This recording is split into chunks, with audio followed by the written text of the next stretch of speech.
رسول جب تک آپ تشریف نہیں لائے تھے اس وقت تک میں اپنی 7 بچیوں کو زندہ دفن کر چکا ہوں، 7 بچیوں کو زندہ دفن کر چکا ہوں۔ وہ شخص اپنی بچیوں سے پیار کر رہا تھا، اس کے چھوٹی سی بچی تھی، اس سے پیار بار بار اسے گود میں اٹھا رہا ہے، اسے بوسے دے رہا ہے اور اس سے پیار کر رہا ہے۔ تو نبی کریم سے فرمایا کہ تجھے اپنی بچی سے بڑا پیار ہے؟ تو وہ کہتا ہے، عرض کرتا ہے کہ اللہ کے رسول میں اپنی بچی سے کیوں پیار نہ کروں؟ جب تک آپ تشریف نہیں لائے تھے میں اپنے ان گناہگار ہاتھوں سے 7 بچیوں کو زمین میں زندہ دفن کر چکا تھا۔ آپ تشریف لائے، آپ نے آ کر بیٹیوں کی شان بتلائی، بیٹیوں کی عظمت بتلائی اور بیٹیوں کو زندہ درگور کرنے سے بچایا اور محفوظ و مامون فرمایا۔ ایک غیر مسلم نبی کریم صلی اللہ علیہ وسلم کی خدمت اقدس میں حاضر ہوتا ہے اور حاضر ہو کر کہتے ہیں، اللہ کے رسول اگر آج میں اسلام قبول کر لوں، کلمہ پڑھ لوں تو میرے سارے گناہ معاف ہو جائیں گے۔ اللہ کے رسول فرماتے ہیں کہ ہاں تیرے سارے گناہ معاف ہو جائیں گے۔ وہ عرض کرتا ہے کہ اللہ کے رسول مجھ سے بہت بڑا گناہ سرزد ہوا ہے، مجھے نہیں لگتا کہ میرا اتنا بڑا گناہ بھی معاف ہو سکتا ہے۔ اللہ کے رسول فرماتے ہیں، کیا تو نے چوری کی ہے؟ اس نے کہا نہیں۔ پوچھا کہ کیا تو نے ڈاکہ ڈالا ہے؟ کہا نہیں۔ کیا تو نے شراب پی ہے؟ کہا نہیں۔ اس سے بھی بڑا گناہ؟ کیا تو نے کسی کی غیبت کی ہے، بہتان کسی پر لگایا ہے؟ کہا نہیں اللہ کے رسول اس سے بھی بڑا گناہ ہے۔ پوچھا کیا گناہ ہے تجھ سے سرزد ہوا ہے؟ تو وہ شخص کہتا ہے، وہ اپنی داستان سناتا ہے اور کہتا ہے کہ اللہ کے رسول ایک مرتبہ میں سفر پہ جا رہا تھا، میری بیوی حاملہ تھی، میں نے اپنی بیوی کو وصیت کی الوداع ہوتے وقت کہ اگر بچہ پیدا ہوا، بیٹا پیدا ہوا تو اس کو زندہ رکھنا، اس کا خیال رکھنا، اس کی اچھی اور عمدہ تربیت کرنا، اور اگر بیٹی پیدا ہو گئی تو اس کو فوراً زمین میں زندہ گاڑ دینا،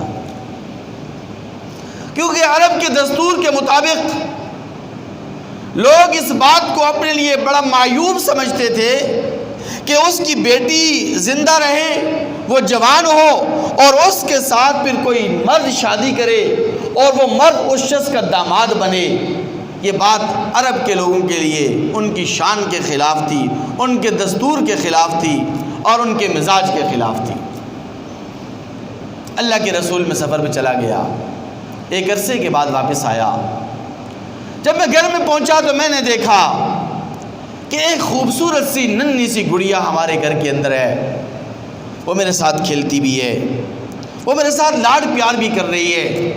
اللہ کے رسول وہ اتنی پیاری بچی ہے کہ میں دن بھر مزدوری کرنے کے بعد اور دن بھر مشقت اٹھاتے اٹھاتے جب میں رات کو گھر پہنچتا، تھکا ہوا ہارا ہوا، تھکن سے میرا بدن چور چور ہوتا تھا، میں گھر میں پہنچتا، وہ بچی آتی، وہ میرے سینے پہ آ کے بیٹھ جاتی، میری چھاتی پر بیٹھ کر مجھ سے لاڈ اور پیار کرتی۔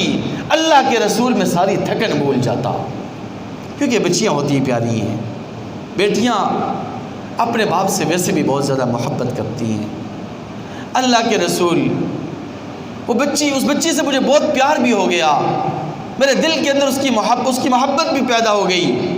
لیکن ایک دن میں رات کو سونے لگا تو اچانک مجھے خیال آ گیا کہ اوہو یہ میں کیا کر رہا ہوں، کہ میری بچی بڑی ہو رہی ہے، جوان ہو رہی ہے، جب یہ جوان ہو جائے گی تو پھر میں اس کا کسی کے ساتھ نکاح کروں گا، کوئی شخص میرا داماد بنے گا، میں عرب کے سرداروں کی محفل میں جاؤں گا، ابو جہل، ابو لہب، عتبہ، شیبہ، یہ لوگ مجھے تانے دیں گے اور یہ لوگ مجھے کہیں گے کہ تیرے گھر میں بیٹی جوان ہو چکی ہے، تو کسی کو اپنا داماد بنائے گا، تیرا کوئی داماد بنے گا، تو کیسا یہ عیب اور یہ داغ اور دبا اپنے اوپر تو کیسے لگنے دے گا؟ اللہ کے رسول میں صبح اٹھاؤں، اپنی بیوی سے میں نے کہا کہ میں جب سفر پہ جانے لگا تھا تو میں نے تجھے وصیت کی تھی کہ اگر بیٹا پیدا ہوا تو اسے زندہ رکھنا، بیٹی پیدا ہوئی تو اسے فوراً زمین میں زندہ گاڑ دینا، یہ تو نے کیا کر دیا؟ بیٹی ہماری جوان ہو رہی ہے اور تو نے ابھی تک اس کو زندہ زمین میں دفن نہیں کیا ہے۔ اس کو بھی تک زمین میں زندہ درگور نہیں کیا ہے۔ بیوی جواب دیتی ہے کہ میرے سرتاج، جب آپ سفر پر چلے گئے تو میں گھر میں اکیلی تھی، تنے تنہا تھی، میں کس کے ساتھ ٹائم پاس کرتی، وقت گزارتی؟ یہی ایک بچی تو تھی کہ جس کے ساتھ میں اپنا ٹائم پاس کرتی رہی۔ اور دیکھو نا یہ کتنی پیاری بچی ہے، دیکھو نا یہ ہم سے کتنی محبت کرتی ہے۔ وہ شخص کہتا ہے کہ نہیں، ایسا نہیں ہو سکتا، تم اس بچی کو نہلاؤ، دھلاؤ، اس کو اچھے اور عمدہ کپڑے پہناؤ۔ بیوی نے بچی کو نہلایا، اچھے اور عمدہ اور خوبصورت قسم کے کپڑے بھی پہنا دیے، ساتھ کدال بھی لے لی، جنگل کی طرف روانہ ہو گیا اور بچی سے کہتا ہے کہ بیٹا آؤ، میں تجھے آج تیرے ننہال لے کے چلتا ہوں، تیرے ماموں کے گھر تجھے لے چلتا ہوں، تیری نانی اماں اور نانا ابا سے تیری ملاقات کرانے جاتا ہوں۔ بچی روانہ ہو گئی، خوشی خوشی اپنے ابے کے ساتھ اس کے ہاتھ کی انگلی پکڑ کر روانہ ہو گئی۔ وہ شخص اپنی داستان سنا رہا ہے اور کہتا ہے اللہ کے رسول، جب میں اس بچی کو لے کر جنگل کی طرف روانہ ہوا تو ہم پیدل جا رہے تھے۔ اللہ کے رسول، سفر بہت لمبا تھا، جنگل بہت دور تھا، اس لیے میں اپنی بچی کو پیدل چلاتا رہا، کیونکہ اس وقت میرے دل پر سختی چھا چکی تھی، میرا دل اس وقت زنگ آلود ہو چکا تھا، شیطان میرے سر پر سوار ہو چکا تھا، مجھے اس بچی پر کوئی ترس نہ آیا۔ اس بچی نے مجھے راستے میں یہ بھی کہا کہ ابا اتنی دیر ہو گئی چلتے چلتے، میں تھک گئی ہوں، تھوڑی دیر کے لیے مجھے تو اٹھا لے۔ اللہ کے رسول، مجھے اس بچی پر کوئی ترس نہیں آیا۔ اور آگے چلے تو وہ بچی کہنے لگی کہ ابو جان، نوکیلے پتھر میرے پاؤں کو لگ رہے ہیں، میرے پاؤں زخمی ہو رہے ہیں، میرے پاؤں دکھ رہے ہیں، میرے پاؤں کو تکلیف پہنچ رہی ہے، خدا کے لیے تھوڑی دیر تو مجھے اپنے کندھے پہ اٹھا لو، اپنی گود میں اٹھا لو۔ اللہ کے رسول، مجھے اس بچی پر کوئی ترس نہیں آیا۔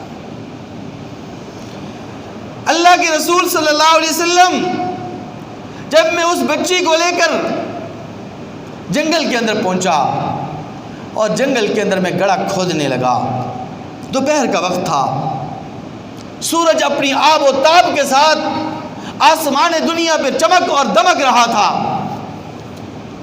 اللہ کے رسول صلی اللہ علیہ وسلم جب میں گڑھا کھودنے لگا تو سورج کی شعائیں میرے چہرے پر پڑتی اور میں پسینے سے شرابور ہو رہا تھا۔ وہ بچی اتنی پیاری تھی کہ اللہ کے رسول وہ اپنا دوپٹہ اٹھاتی اور دوپٹہ اٹھا کر میرے چہرے سے، میری پیشانی سے پسینہ صاف کرتی اور کہتی کہ ابو آپ تھک گئے، ابو آپ کو پسینہ آ رہا ہے، میں آپ کا پسینہ خشک کرنے لگی ہوں۔ اللہ کے رسول، مجھے پھر بھی اس پر کوئی ترس نہیں آیا۔ جب میں گڑھا کھود چکا اور اپنی اس بچی کو گڑھے میں ڈالنے لگا، پھینکنے لگا، گاڑنے لگا، زندہ درگور کرنے لگا، تو اللہ کے رسول وہ بچی چیختی ہے اور چلاتی ہے اور کہتی ہے کہ ابا جان، آپ نے تو مجھے یہ کہا تھا کہ میں تجھے تیرے ننہال لے کر جا رہا ہوں، یہ آپ کیا کر رہے ہیں؟ یہ آپ مجھے زمین میں زندہ دفن کر رہے ہیں۔ ابو اگر میں تیرے اوپر بوجھ بنی ہوئی ہوں تو میں تجھ سے وعدہ کرتی ہوں کہ آج کے بعد تیرے گھر پر میں قدم نہیں رکھوں گی، خدا را مجھے زندہ زمین میں مت گاڑنا، خدا را مجھے زمین میں زندہ دفن مت کرنا۔ اللہ کے رسول، مجھے پھر بھی اس بچی پر کوئی ترس نہیں آیا، گڑھا کھد چکا۔ اللہ کے رسول، میں نے اس بچی کو جب اس گڑھے میں ڈالا، اس گڑھے کے اندر پھینکا، تو اس بچی نے اپنا ہاتھ یوں اوپر کیا اور ہاتھ اوپر کر کے چیخنے اور چلانے لگی اور کہنے لگی کہ ابا میرے اوپر اتنا ظلم مت کر، کل روز محشر تیرا گریبان ہوگا، میرا ہاتھ ہوگا۔ اگر میں تیرے اوپر بوجھ ہوں، اگر میں تیرے لیے باعث عیب اور باعث عار ہوں، تو میں تیرے گھر میں دوبارہ داخل نہیں ہوں گی، میں تجھ پر کوئی داغ اور دبا نہیں لگنے دوں گی۔ اللہ کے رسول، مجھے اس پر کوئی ترس نہیں آیا، میں نے اس کا ہاتھ پکڑا اور ہاتھ پکڑ کر اس گڑھے کے اندر رکھ کر اوپر سے مضبوط قسم کی اور بھاری قسم کی چٹان رکھ دی۔ اللہ کے رسول صلی اللہ علیہ وسلم، مجھے اس بچی پر پھر بھی کوئی ترس نہیں آیا، میں اس بچی کو زندہ دفن کر کے واپس آیا ہوں، آپ کی خدمت اقدس کے اندر حاضر ہوا ہوں۔ یہ گناہ اتنا بڑا گناہ ہے، یہ جرم اتنا بڑا جرم ہے کہ میں نہیں سمجھتا کہ میرا یہ جرم معاف ہو جائے گا، میں نہیں سمجھتا کہ اللہ میرے اس جرم عظیم کو معاف فرمائیں گے، میں نہیں سمجھتا کہ اللہ تبارک و تعالی میرے اس گناہ پر پردہ ڈالیں گے۔ اللہ کے رسول صلی اللہ علیہ وسلم گناہ گاروں کے لیے بھی رحمتیں، آقا علیہ السلام فاسقوں اور فاجروں کے لیے بھی رحمتیں، اللہ کے رسول مسلمانوں اور غیر مسلموں کے لیے بھی رحمتیں۔ اللہ کے رسول صلی اللہ علیہ وسلم بھی رو رہے، آنکھوں سے آنسو جاری اور ساری ہیں، اور رو رو کر زار و قطار رو رو کر آقا علیہ السلام کے آنسو سے جائے نماز تک تر ہو چکی ہے، لیکن اللہ کے رسول صلی اللہ علیہ وسلم اس شخص سے فرماتے ہیں کہ میں پوری کائنات کے لیے رحمت بن کر آیا ہوں۔ الاسلام یہدم ما کان قبلہ، اگر تو آج اسلام قبول کر لیتا ہے، کلمہ نبوت پڑھ لیتا ہے، کلمہ اسلام پڑھ لیتا ہے، تو میری رحمت کے طفیل اللہ تبارک و تعالی تیرے اس جرم عظیم کو بھی معاف فرما دیں گے، کیونکہ اسلام پچھلے تمام گناہوں کو مٹا دیتا ہے اور ختم کر دیتا ہے۔